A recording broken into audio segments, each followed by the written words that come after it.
Thanks a lot for staying with us. This is Politics Tonight, digging beyond the headlines. And now to our interview with the guest of the day.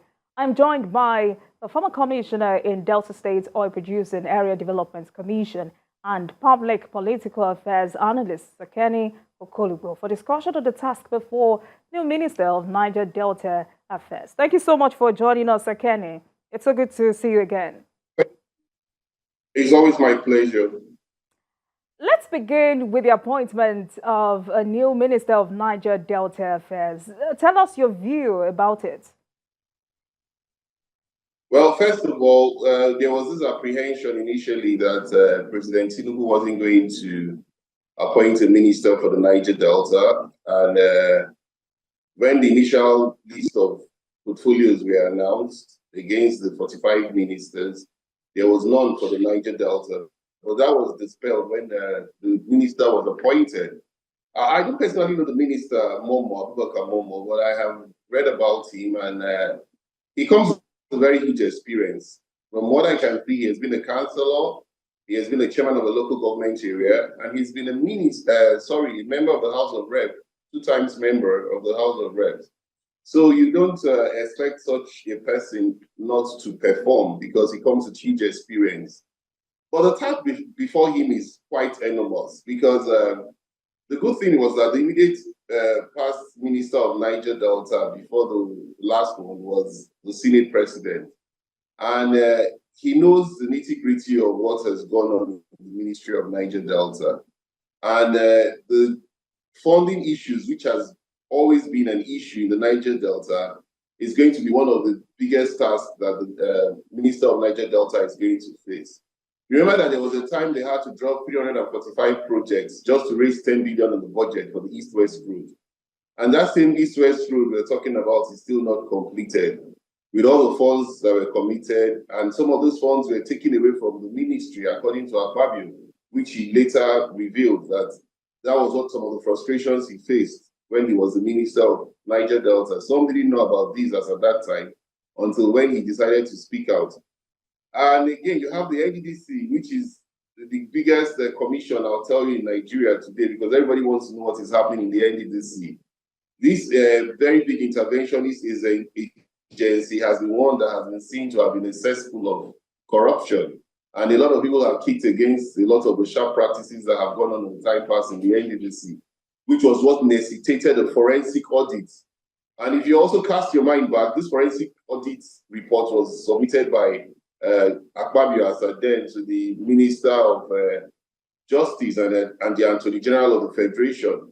But nothing has been done about this forensic audit. So one of the things that the Minister of Niger Delta will need to do before he sets an agenda for this new board that has just been announced by the President is to, first of all, see to the release of that report that was supervised by Akpabio on the forensic examination of the projects that have been carried out in the Niger Delta from inception.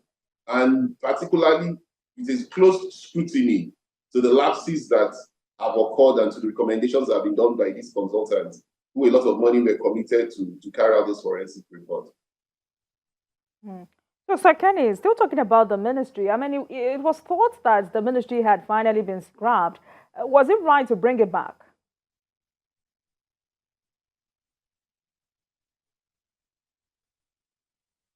Did you get my question, Sir Kenny?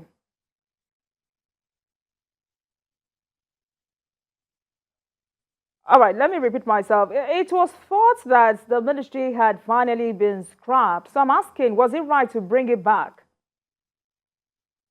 Oh, the best thing that the president did was to bring back, if it was actually, I don't think maybe it could have been rumor, but the best thing the president did was to immediately reverse himself if that was what was done.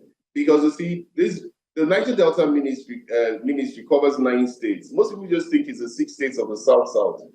You'll also know that Abia, Imo, and Ondo are also part of the Niger Delta because they are covered by the NDDC, they are oil producing states. So the truth about it is, those who did not look at it from that prism were just thinking about the 6 states of the South. And it is obvious that the Ministry of Niger Delta, why it was created, was to actually take care of the geese that lays the golden egg, and to go up and to correct those imbalances that have occurred in these areas, for those areas that have produced oil, and this oil is the mainstay of the nation's economy. Because if you look at it now, every commissioner of finance would always look forward to the meetings from Abuja before they have their FAC funded, and it is mainly the monies that are being gotten from petroleum, which are products that are gotten from those 6 states and the other 3 states I have mentioned, the 9 states that make up those revenues, that is taking care of the other 36 states. IGR is negligible in a lot of other states, you must agree. So there are those who have this strong opinion that the ministry had not lived up to expectation and that the NDDC should revert to the presidency. What do you think? I don't think it's about the ministry not living up to expectation. For example, I remember there was a lamentation by Akpabio that 359 billion had been spent on.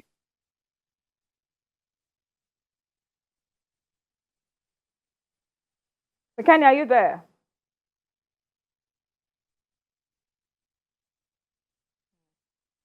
All right, I've been speaking with a former commissioner in. Not perfect. But the truth is, it is the funding that has been the problem of the Ministry of Niger Delta. It has not been properly funded. It's not like also NEDC. They tell you that 3%, which is supposed to come from the oil, the international oil companies, are not actually paid by those multinationals, which is supposed to be 3% of their annual profits, are supposed to be returned back to the NDDC. And the federal government too owes the NDDC a whole lot of money, even though, of course, we have also seen that, and that a lot of the funds of the NDDC has been mismanaged.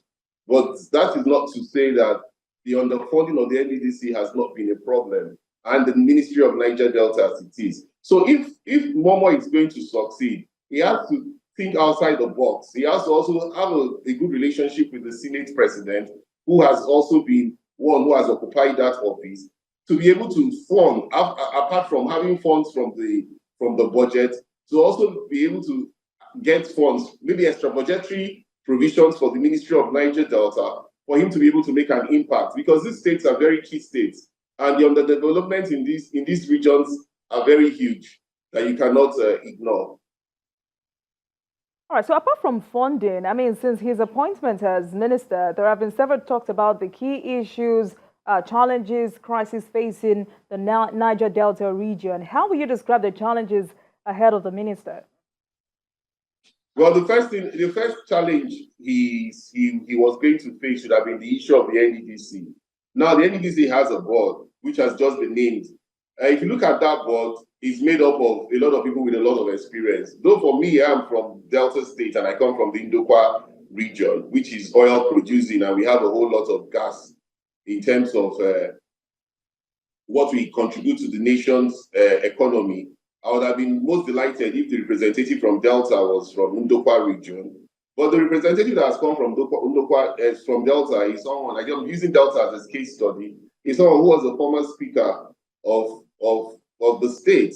And the chairman of the board, which is Delta Stud, happens to be someone who comes with very rich experience. He was a commissioner in Delta State, and also a secretary to the government of Delta State. So what I expect Momo to do at this point is to develop a synergy, because even though the board is supposed to act as a check and balance to the NDDC happens to be the most important commission under the Ministry of Niger Delta.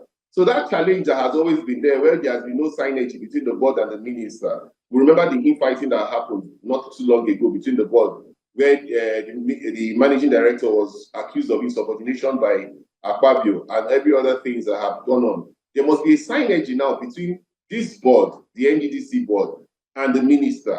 And so in such a way that even though the board is supposed to also act as a check and balance with the excesses of the managing director, who is the chief accounting officer of the NDDC, and the other executive directors like the one of finance and the one of projects, the minister should be able to now carry out his oversight, because the board stops at his table. If it succeeds, if it fails, the blame is going to come on Abubakar Momo. The board stops at his table to fashion out a working arrangement where it will be seen that the NDDC, which has defied maybe so to say, most of the solutions that have been they've tried to apply will now be seen as one that has become a development commission. Because it's not by beginning projects. It is the ability to be able to fund those projects, start those projects, and complete those projects so that it can have impact on the people. And there's this thing called the bottom to the top approach. You don't just sit in the comfort of your zone and decide what you do for the people of the Niger Delta. You must also have a synergy with the governors, the 9 governors of the Niger Delta, so that you don't repeat projects. My experience when I was a commissioner in Desopadec was that there were projects that usually could overlap between even just the small Desopadec and NEDC. And some people try to carry out sharp practices where they will put a project in Desopadec and also put a project in the NEDC. If not for some very close scrutiny, some of us at that time would have fallen prey to people collecting funds from both Desopadec and both NEDC for one project. So those challenges are things that he should be able to nip in the bud, having the right people to work with him. So talking about the issue of neglect, I mean, arguably, the Niger Delta region has faced years of neglect. Which area will you advise the minister to start from? I will first of all advise him to start with the East-West Road. He will have his name written in gold if he can complete the East-West Road and, actually defeat that, will I say, monster or that, that thing that has stopped that East-West Road from being completed. If he is able to get the funding and complete the East-West Road, that will be the first hurdle that he would have crossed. Then again, the most neglected areas are most of these rural areas that do not have basic access to medical facilities. And a lot of these things are also concepts that have been drawn by the NDDC, but some of these funds are mismanaged, just like what we did see in the case of when there was Ebola and some other diseases that were spread across, and it seems to have been abused at that material point in time. So you should be able to carry out these health medical intervention programs in most of these rural communities in the Niger Delta area. And critical to it is, if that signage I keep saying is done with the state government, they will be able to tell the areas where the state governments have not been able to intervene, and schools will now be actually reconstructed in all those areas where we'll find our children sitting on the bare floor and even not having classrooms at all for them to study. So education and health and the East-West Road, and especially making the NDDC to succeed, are some of the key areas the minister must make his priority. But will the East-West Road ever be completed from the look of things? That's why I said that the only way he can complete the East-West Road is to sit with the Senate President. The Senate President will help him. The luck he has is that the Senate President is from the same party and has been the Minister of Niger Delta. So there is nothing you are going to tell Akpabio about the ministry. He already knows what the challenges are. So if the Senate President could have lamented when he was a minister that he had to drop 345 projects, you know what 345 projects is? Just because he wants the East-West roads to be completed, but just the mere 10 billion naira. People will hear 10 billion and think it's a lot of money. But when it comes to road construction, 10 billion naira is a drop in the ocean. Because we're talking about a terrain that is not like the usual terrain you find. You have areas that are swampy, you have areas that you have to carry out reclamation, you have areas that you have to do a lot of sand filling. So if he's able to sit with Akpabio and, lobby Akpabio to be able to fund that East-West road, he can finish that East-West road in 9 months if the funds are there, I believe. So still based on this issue of neglect, I mean, some riverine communities in Delta State are advocating for the creation of Coastal Area Development Agency because of non-presence of government projects in the coastal areas. Is this the solution? Yes, I think that will go a long way. But if the NEDC is properly funded, like for example, I come from Ndokwa Nation, like I told you, there's an area you find in Ndokwa East that you go on, you can't access it by land. You have to go by speedboat. And even by speedboat is 1 hour. It's a place called Onya. And you just get there, you wonder how government presence can reach these coastal areas. These coastal communities are suffering a lot because it's important for you to build bridges across each of these coastal communities. But you can build a link bridge that you can now use to create road infrastructure to actually penetrate these coastal communities. But how do you penetrate them when the funds are not there? So if there can be a department created in the NDDC, which is very possible because the law allows them to do such, to take care of those coastal communities, that will be a huge plus for the NDDC and for the minister, who ultimately is a supervisory agent, if I should put it that way, for the commission. And these coastal communities will actually feel the impact of the government. Because when you get to these coastal communities, you wonder what happens if somebody is having crisis. Many people have died because of that. They don't have ordinary dispensary. Do you understand? Where you can, for example, I'm asthmatic. I remember one of the times I was visiting one of these coastal communities. I didn't have my inhaler. I went into a crisis because I had to take, it took me time before I could cross the pontoon to get to the nearest place where I could purchase an inhaler. It wasn't a joke. So you can imagine what happens to the people who live in that area if this kind of things happen. A lot of people will lose their life if you're going to give birth, if you are going to have just not even minor surgery, maybe a seizure at night, or you want your BP drugs, or so many things. So these coastal communities are really suffering, if I may put it that way. So if the Department of Coastal Services is actually created in the maybe not in the NEDC if it's not possible, but by the Ministry of Niger Delta, that would allow you to look at the issue of flooding, for example. IDP camps are going to be created. We already know that the Cameroon dam has been opened. They have ones that all these areas are going to be experience a very high amount of flooding. This should not be stopgap measures that commissions should be set up, emergency commissions should be set up. If they have a coastal department, like you rightly say, these things will not be a process over a long period of time. And they should have to dredge the River Niger, because that's another important thing they have to do. They have to dredge River Niger and sandfill most of these coastal communities. Look at Bayelsa, for example. Bayelsa is almost below sea level, most of the communities there. So, I mean, the president appointed a separate Minister of State for Petroleum and Gas Resources. What's the implication of this for the region and Nigeria? Well, I think it was wise that he decided to separate petroleum from gas. For example, I told you I come from a community I come from Ndokwa West, where there's a community called Okpai.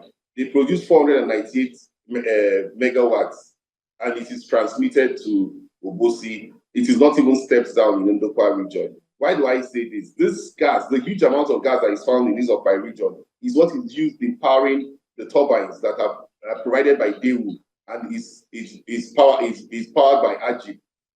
Now, most of these communities that have had gas flaring have been negatively impacted. These gas have not been converted to proper use. You can imagine what you can do with the flare gas that have been waiting over a long period of time. So now that you have a minister of gas, you will have no choice but to concentrate. Already the president has said that CNG, compressed natural gas, has been approved for us to use in our cars in place of petrol, which is almost not affordable at this material time, especially for the downtrodden. Now, with these two ministries separate apart, we can see the Minister of Gas having no choice but to concentrate on these areas of gas that have been flared, converting them to use so that it can end forex for the nation. And the people who have also suffered degradation because of this flared gas will then now have to be taken care of by this ministry. Then for the one of petroleum, of course, it has to do with upstream and downstream. The petroleum ministry will now concentrate more on also the supervisory role of the NNPC. So I think it's a good thing to have separated those two ministries. So apart from the East-West Road, the region is replete with other abandoned projects. But how can the Niger Delta minister tackle this? Or is it still about funding? I don't think the minister can do anything without funding. That's the truth. If he has to face realities, he has to think outside the box. I've said it again, because all those other challenges you're talking of, he can do nothing about them if he's not funded. You know what most people do not know is that the appropriation bill is a law. You can't go against it. You cannot tell a contractor to move to site when he looks at the budget and sees that there is no fund. Where are you going to pay the contractor from? If you try to raise funds to pay the contractor more than what is in the budget, you have committed an infraction.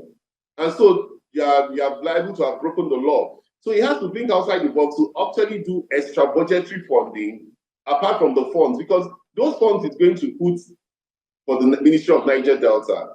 I'll bet to say that it will not be enough to complete most of these projects that we are talking about. So when you now do extra budgetary funding, coupled with using a lot of IGRO, maybe thinking of how you can also do IGRO for the ministry, that can also help in cushioning most of the payment for those contractors who have abandoned their projects because of lack of funding.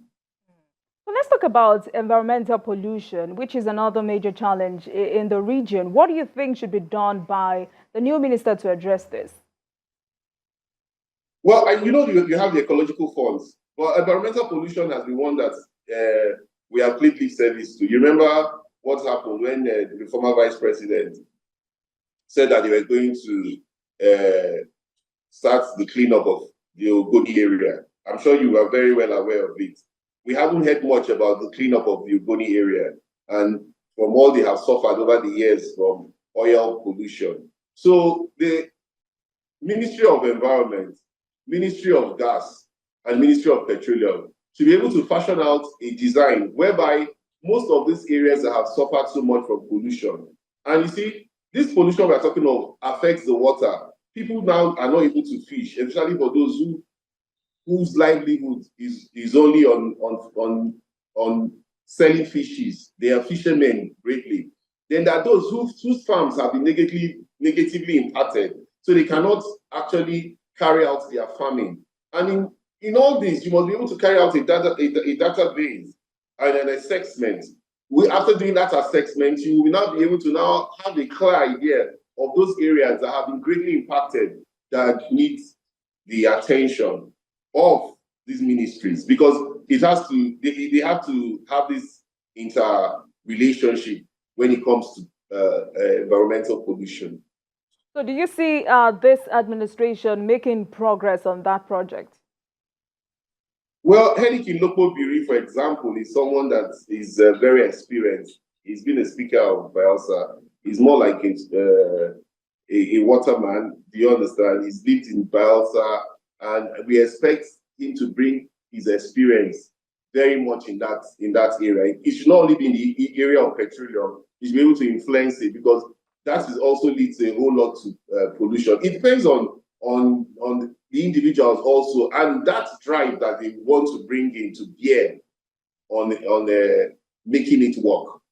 That is what can help this administration. But I think the ministers that have been appointed for gas, petroleum, Niger Delta, I don't know much about the Minister of Environment, are equal to the task from their resume so far. All right, so Kenny, what approach will you advise the new minister to adopt in tackling oil theft and pipeline vandalism? You know, this oil theft has been quite a huge challenge. You can see that non-state actors seem to be performing a lot better in terms of nipping these thefts in the bud. And even when they sometimes apprehend these oil thieves, they sort of sometimes happen to be tied, very sadly, to the security services. And you see, there's no way you can steal oil if the security services are not compromised.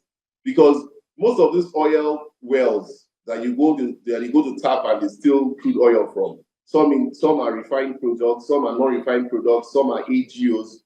Most of these products that are stolen are areas that are known to these security agencies. And so by the time these security agencies get themselves compromised and these oils find their way out of the shores of Nigeria, it affects very much our production, which we have seen over a long period of time, and has also affected our income. Instead of 2 million barrels, sometimes it comes to 1.8 million barrels, sometimes it comes to 1.2 million barrels. Sometimes, even though the Brent crude, which is same as Bonny Light, we find that our prices, and we're not able to meet up, even though our Bonny Light is as good as Brent crude because of low production. Even when OPEC increases our quota, we are not able to meet that quota.